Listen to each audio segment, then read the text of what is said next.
mati memisahkan kita. Sahabat RTV pasti akrab ya dengan kalimat ini. Ya, untayan kata-kata indah yang disematkan seseorang kepada pasangan yang setia dan selalu ada dalam suka maupun duka hingga maut memisahkan. Namun, akibat satu kesalahan kecil yang belum jelas juga juntrungannya, kalimat buayan manis itu bisa hilang seketika dan berubah menjadi petaka. Ibarat pepatah nih sahabat, akibat nilai setitik, rusak susu sebelanga. Selamat malam sahabat RTV, saya Stefani Deversta akan menemani Anda selama 1 jam ke depan dengan laporan khusus Cemburu Buta Berujung Petaka. Selengkapnya di Turn Back Crime, menumpas kejahatan.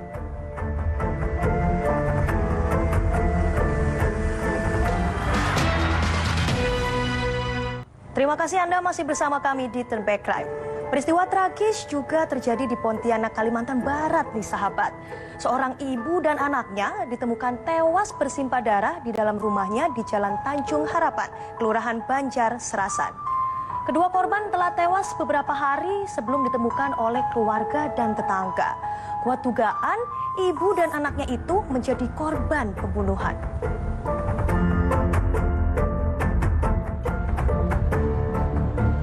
Suasana malam selepas Isya yang semula tenang di Jalan Tanjung Harapan, Kelurahan Banjar Serasan, Pontianak Timur, 23 September 2020 lalu berubah menjadi mencekam saat warga digegerkan dengan penemuan jasad 2 perempuan dengan kondisi bersimbah darah di dalam sebuah rumah. Kedua perempuan itu diketahui adalah seorang ibu bernama Sumiati, 39 tahun, bersama anak kandungnya Gerbi yang berusia 19 tahun. Polisi yang mendapat laporan warga datang ke lokasi, memasang garis polisi dan langsung melakukan olah tempat kejadian perkara. Isak tangis keluarga pun tak dapat terbendung mengetahui anggota keluarganya tewas dengan cara yang tragis. Jasad Sumiati dan putrinya Gerbi pertama kali ditemukan oleh pihak keluarga yang curiga. Keduanya tak pernah keluar rumah sejak 3 hari terakhir. Sementara nomor telepon korban diketahui sempat aktif saat dihubungi. Keluarga kemudian berkumpul dan dibantu warga menobrak pintu rumah korban. Alangkah terkejutnya, saat pintu dibuka, keluarga menemukan tubuh Sumiati dan Gerbi sudah tergeletak tak bernyawa dengan kondisi mengenaskan. Korban ditemukan di lokasi berbeda. Sumiati ditemukan di kamar tidur dengan kepala penuh luka, sementara Gerbi ditemukan di ruang tengah juga dengan penuh luka di kepala. Diduga kuat, keduanya merupakan korban pembunuhan. Dugaan sementara masih kita dalami, namun yang dari fakta-fakta yang ada di TKP sementara, kedua korban tersebut meninggal karena ada luka, ya, ada luka. Diduga sementara korban pembunuhan. Di bagian mana dari kondisi mayat sendiri berapa hari ini? Kalau dari kondisi mayat dan bekas-bekas yang ada di lapangan, ya diperkirakan sekitar 1 atau 2 hari korban sudah meninggal dunia. Di bagian mana aja lukanya, Pak? Sementara masih dicek lagi lebih dalam, sementara yang baru terlihat hanya di bagian kepala. Ini untuk kemungkinan orang dekat ada? Masih kita dalami. Jasad korban kemudian dibawa ke rumah sakit untuk diotopsi untuk mengetahui penyebab pasti kematian korban. Cerita tewasnya ibu dan anak ini tak berhenti di sini. Aparat kepolisian berpacu dengan waktu guna mengungkap kasus tersebut. Polisi pun meminta keterangan sejumlah saksi dan orang terdekat korban, termasuk mencari keberadaan suami korban yang tidak berada di rumah saat kejadian. Dari Pontianak, Kalimantan Barat, Oksa ADCP, Turn Back Crime, RTV. Usaha polisi untuk mengungkap kasus pembunuhan ini akhirnya berbuah manis nih sahabat. Selama 7 hari pencarian, akhirnya polisi dapat menangkap Alim yang tak lain adalah suami korban Sumiati. Penangkapan pun berlangsung dramatis nih, karena saat hendak ditangkap, Alim mencoba mengakhiri hidupnya dengan menenggak racun.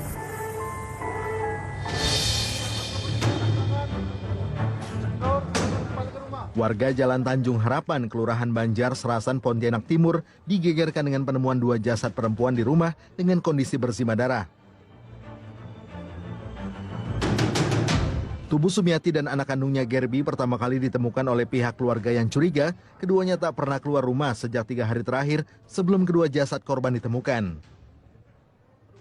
Keduanya diduga kuat menjadi korban pembunuhan karena kondisi jasad ditemukan terpisah dengan luka parah di bagian kepala. Setelah 7 hari melacak keberadaan pelaku, tim Jatan Ras Polresta Pontianak Kota akhirnya menangkap seorang pria bernama Alim.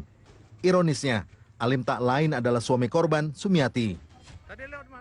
Setelah sempat buron, pelarian Alim berakhir dengan penangkapan di Sukalanting, Kecamatan Sungai Raya, Kabupaten Kubu Raya pada Jumat dini hari. Proses penangkapan pelaku pun berlangsung dramatis. Saat hendak dibekuk polisi, tersangka Alim mencoba mengakhiri hidupnya dengan cara meminum racun. Dengan sigap, polisi kemudian membawa tersangka Alim ke Rumah Sakit Bayangkara Polda Kalimantan Barat untuk mendapatkan perawatan medis. Kami mendapatkan informasi dari masyarakat melalui Babin Kamtibmas bahwa ada dicurigai satu orang yang berkeliaran di sekitar lokasi, dan pada saat kita lakukan penangkapan yang bersangkutan termasuk salah satu orang yang kita curigai terkait dengan kasus ditemukannya 2 mayat perempuan, ibu dan anak di Tanjung Harapan. Sangat disayangkan pada saat dilakukan penangkapan yang bersangkutan mencoba untuk bunuh diri dengan meminum cairan yang saat ini masih kita dalami cairan itu bentuk apa, dan saat ini yang bersangkutan sedang menjalani pemeriksaan oleh tim kesehatan. Jumat sore setelah penangkapan, Alim akhirnya siuman dari pingsannya usai menenggak cairan racun. Ia langsung dibawa polisi ke ruang penyidik Polresta Pontianak. Dari hasil pemeriksaan, Alim mengakui pembunuhan sadis yang ia lakukan terhadap sang istri Sumiati dan anak tirinya Gerbi.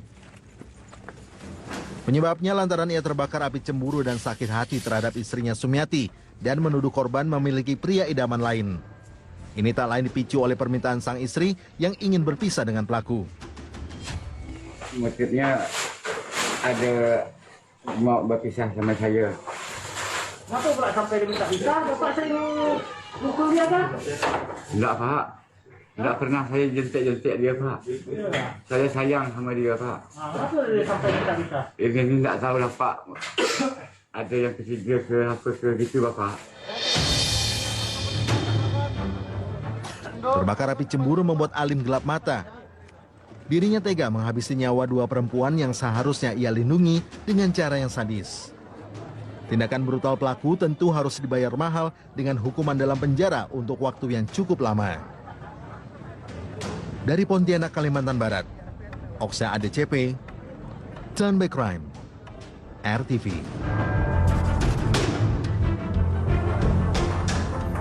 Reka adegan pembunuhan Sumiati dan Gerbi diwarnai kericuhan. Keluarga korban berusaha meringsek masuk untuk menghakimi si pelaku Alim. Kita lanjutkan Turn Back Crime usai jeda berikut.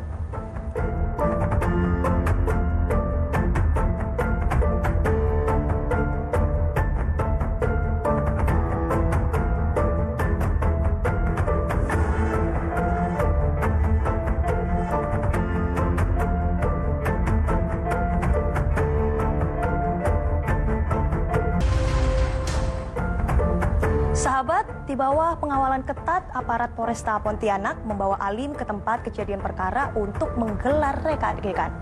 Kedatangan Alim disambut dengan cacian dan amarah warga sekitar yang geram. Keluarga korban yang emosi dengan perbuatan pelaku mencoba menerobos garis polisi untuk menghakimi pelaku.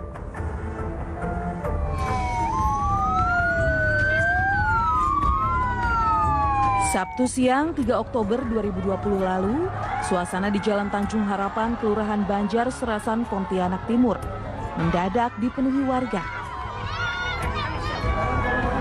Warga berkerumun untuk menyaksikan proses reka adegan pembunuhan ibu dan anak Sumiati dan Gerbi yang tewas dibunuh tersangka Alim. Alim sendiri tak lain adalah suami Sumiati sekaligus ayah tiri korban Gerbi yang membunuh korban dengan cara yang sadis. Meski aparat kepolisian berusaha menertibkan warga untuk menjaga jarak sebagai protokol kesehatan di masa pandemi virus corona, Namun nyatanya hal itu tak juga dihiraukan. Warga tetap berdesakan ingin menyaksikan reka adegan ini. Di bawah pengawalan ketat petugas kepolisian, Alim, tersangka pembunuhan yang tiba di lokasi, langsung disambut teriakan dan cacian warga. Pelaku kemudian digiring ke rumah yang menjadi lokasi pembunuhan. Sebanyak 22 adegan diperagakan pelaku, mulai dari datang ke rumah korban dengan menggunakan sepeda motor, masuk ke dalam rumah, hingga menghabisi nyawa ibu dan anak itu menggunakan batang besi. Pelaku Alim tak kuasa menahan tangis saat menjalani reka adegan pembunuhan itu.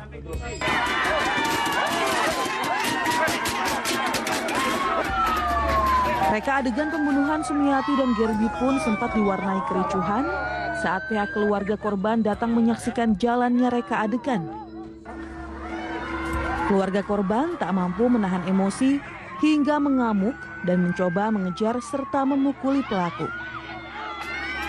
Polisi sempat kewalahan menghalau amukan keluarga korban. Namun, polisi akhirnya dapat mengendalikan situasi. Ibu korban yang datang ke lokasi kejadian juga tak dapat menyembunyikan kesedihannya yang mendalam. Luapan kemarahannya mengisyaratkan bahwa dirinya sangat terpukul atas kepergian anak dan cucunya untuk selama-lamanya. Ia berharap menantunya itu mendapat hukuman setimpal atas perbuatannya.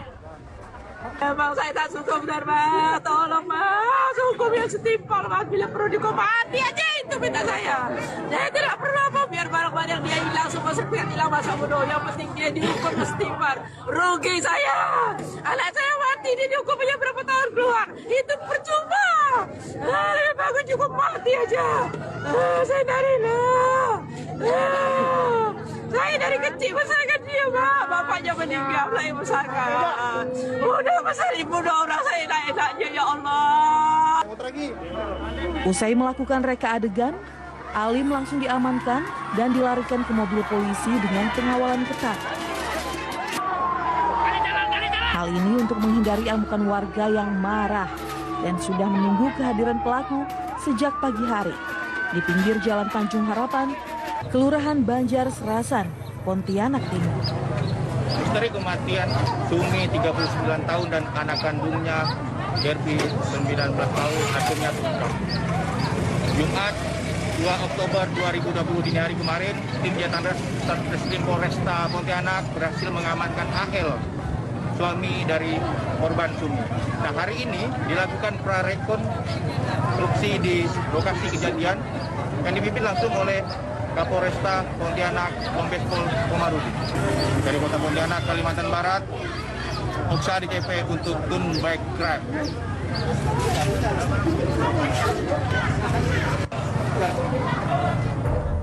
Di hadapan awak media, Ali menyesali semua perbuatannya nih dan meminta maaf kepada pihak keluarga sang istri.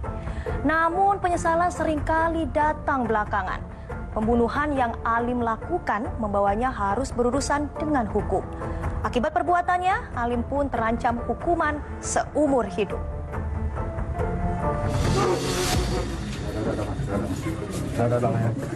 Alim hanya bisa menangis saat ia dihadirkan dalam konferensi pers di Mapolresta Pontianak atas pengungkapan kasus pembunuhan terhadap istrinya Sumiati dan anak tirinya Gerbi.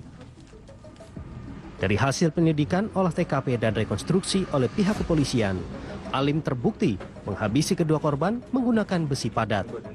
Demi menghilangkan jejak dan menghindari kejaran polisi, pelaku kemudian melarikan diri berpindah-pindah dari satu tempat ke tempat yang lainnya. Setelah 7 hari buron, pelaku akhirnya ditangkap di Desa Sukalanting, Kabupaten Kuburaya, Kalimantan Barat pada Jumat dini hari 2 Oktober lalu. Saat ditangkap tim Jatanras, Satreskrim Polresta Pontianak Kota, Alim melakukan upaya bunuh diri dengan menenggak cairan racun rumput.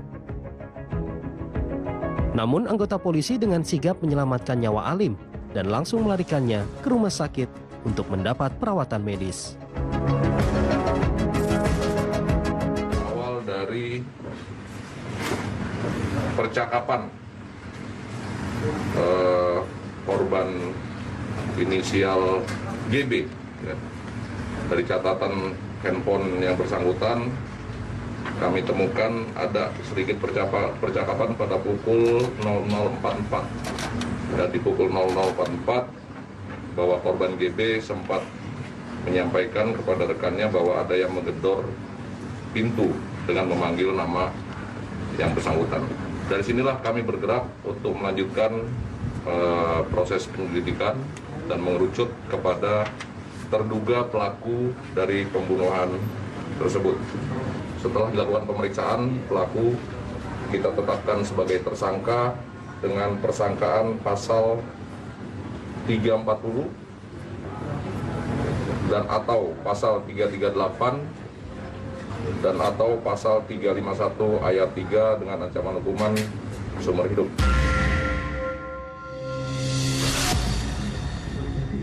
Selain menangkap Alim, sejumlah barang bukti berupa pakaian korban dan besi yang digunakan pelaku untuk membunuh korban juga disita polisi.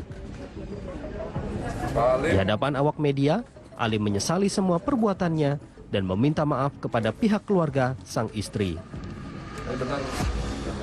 Dari pengakuannya, Alim mengungkapkan ia sempat memergoki Sumiati mendapat kiriman video porno melalui aplikasi pesan singkat dari seorang teman prianya. Maaf yang sebesar-besarnya dari keluarga pihak istri saya, karena dalam atas perbuatan ini saya merasa menyesal karena pada waktu itu 3 bulan yang lalu pernah saya mendapatkan HP istri saya, belinya tidak mengetahui saya, tiba-tiba ada teman dia mengirimkan video porno di HP istri saya. Sambil menangis menyesali perbuatannya, Ali mengaku bahwa ia tidak ingin diceraikan oleh istrinya. Iya Pak, dia memang pernah minta cerai sama saya. Saya nggak mau Pak. Saya sayang Pak sama dia Pak. Kalau sayang kenapa harus bunuh? Itulah kenapa bisa terjadi seperti ini Bu. Benar-benar hilaf saya. Itulah Pak, Ibu yang terjadinya. Siapa dulu yang Bapak habisi? Kejadian? Istri saya Pak. Bapak ya? Udah ini tuh Pak, udah nggak ada lagi Pak yang saya sampaikan.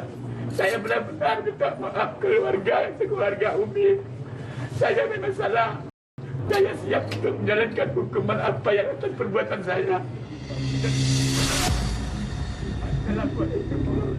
Penyesalan seringkali datang terlambat. Tangis Alim kini seakan tak ada artinya. Karena orang-orang yang ia sayangi, nyawanya telah terenggut oleh tangannya sendiri. Dari Pontianak, Kalimantan Barat, Oksya ADCP, Turnback Crime, RTV. Kriminolog menilai dalam kasus pembunuhan di Medan dan Pontianak, luapan emosi dan merasa tidak dihargai menjadi pemicu pelaku nekat menghabisi nyawa korbannya. Jangan kemana-mana, Turnback Crime segera kembali.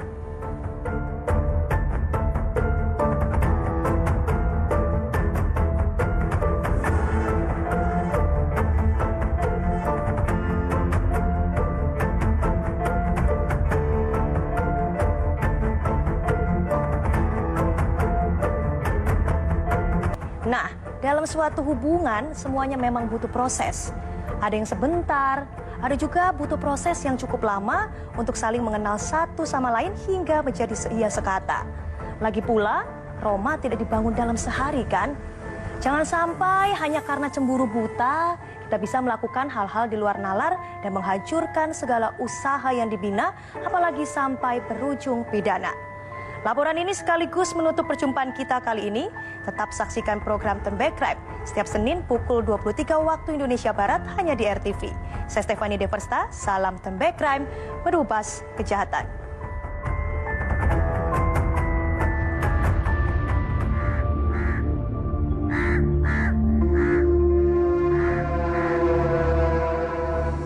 Kasus pembunuhan yang dilakukan orang terdekat kembali terjadi.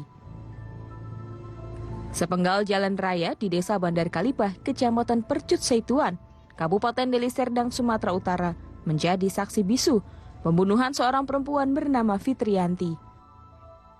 3 minggu setelah penemuan jasad, pada Senin 21 September 2020, aparat Satreskrim Polrestabes Medan berhasil mengungkap misteri pembunuhan ini dan menangkap Ferry Pasaribu yang tak lain merupakan suami siri korban. Ferry tega membunuh istri sirinya lantaran sakit hati kerap dimarahi korban dan merasa terbebani oleh tuntutan korban yang selalu minta dibelikan rumah.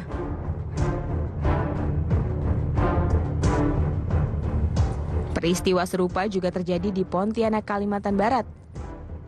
Tak terima istrinya minta cerai dan terbakar api cemburu karena curiga istrinya memiliki pria idaman lain, seorang pria bernama Alim tega menghabisi nyawa istri dan anak tirinya. Namun, pelarian Alim demi lepas dari jeratan hukum harus berakhir saat polisi menangkapnya Jumat dini hari 2 Oktober lalu di Desa Sukalanting, Kabupaten Kuburaya, Kalimantan Barat. Menurut kriminolog Universitas Budi Luhur Yani Osmawati, kasus pembunuhan di Medan, Sumatera Utara dan Pontianak, Kalimantan Barat ini termasuk ke dalam kategori intimate partner violence atau kekerasan terhadap pasangan di mana penyebabnya pelaku merasa tidak dihargai sehingga muncul luapan emosi terhadap korban.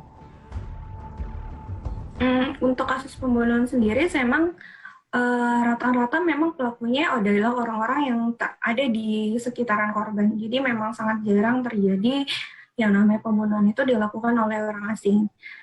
Seperti itu bisa jadi seperti keluarga sendiri, teman, kenalan, atau ya keluarga jauh yang lainnya itu seperti itu. Kenapa terjadi demikian? Karena biasanya ada masalah tertentu yang memicu akhirnya seseorang melakukan pembunuhan, entah ada rasa marah yang muncul karena tersinggung dan yang lain-lain, atau dipermalukan dan yang lain-lain. Nah, kenapa akhirnya yang namanya pembunuhan itu lebih banyak dilakukan oleh orang-orang terdekat.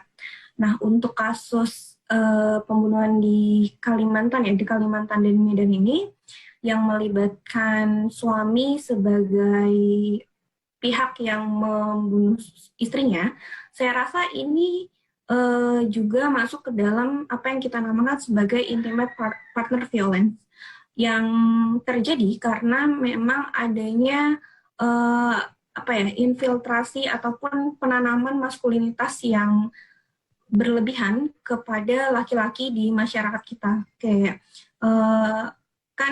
di kasus di Medan kayak dia selalu diminta-minta rumah dan dia merasa terlukai harga dirinya, sedangkan kalau misalnya di yang Kalimantan itu dia melakukan pembunuhan karena tidak rela, kan, tidak mau istrinya itu tidak mau menceraikan, dia masih ingin menikahi istrinya. Nah, bentuk cara mereka meluapkan kehormatan mereka yang dilukai, yang menurut mereka dilukai, itu adalah dengan kekerasan, seperti itu.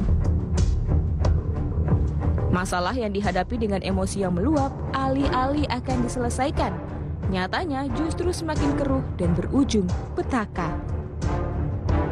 Sudah sepatutnya, setiap masalah dalam rumah tangga maupun hubungan relasi dengan orang lain diselesaikan dengan kepala dingin, agar bisa menemukan solusi terbaik dan diterima semua pihak tanpa menyisakan prahara. Dari Jakarta, Izan Ramadhani, Muhammad Rinto, Turn Back Crime, RTV.